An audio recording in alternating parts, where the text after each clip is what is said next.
And all I throw with that, you know, people technically they think of, well, you've got an umbrella rig. I need a broomstick to throw this thing. A lot of guys were throwing like 7-Eleven heavies, you know, big reels, 25-pound line, and just you had to almost your back was killing you after throwing that thing all day.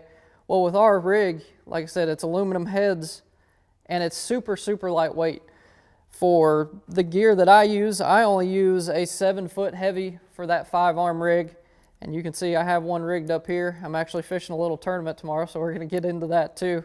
And I've already got this thing rigged up, and it's pretty lightweight. I'm using 16th ounce heads, so it's going to keep that rig really light. And that allows me to throw this 7-foot heavy. It's a Abu Garcia Veritas PLX. It's a brand new rod from Abu Garcia, and it's super lightweight.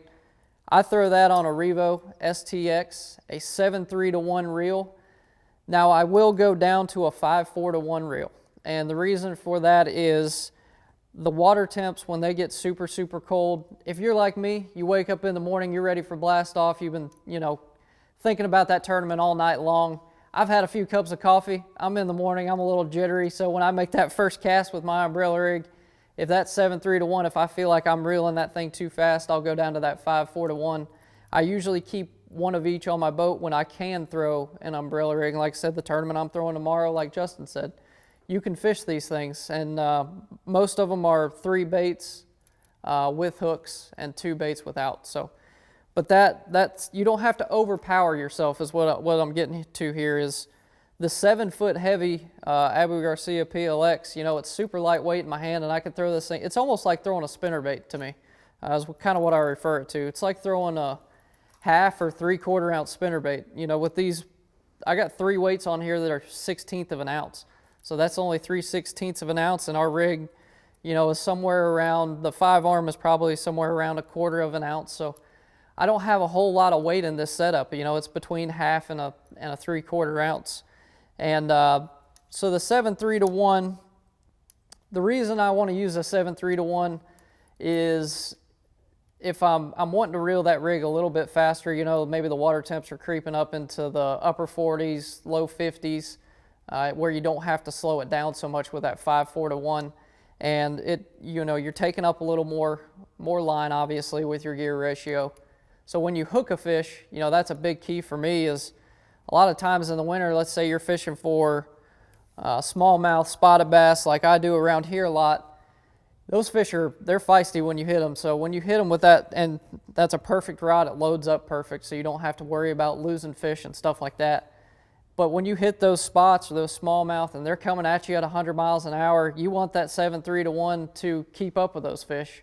Now when those water temps dip into, you know, your low 40s, mid 40s, and you want to go to that 5.4-to-1 gear ratio reel, you know, that's a perfect thing to do. And the reason for that is keeping that rig slow. Let's say if I'm fishing deeper water.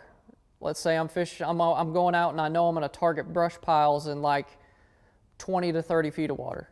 Well, it's hard to slow down with a 7.3-to-1 reel to keep that rig to where you're getting over top of those brush piles. That 5.4-to-1 personally helps me a ton when I'm trying to fish that rig in that deeper water and I'm wanting to reel it really, really slow.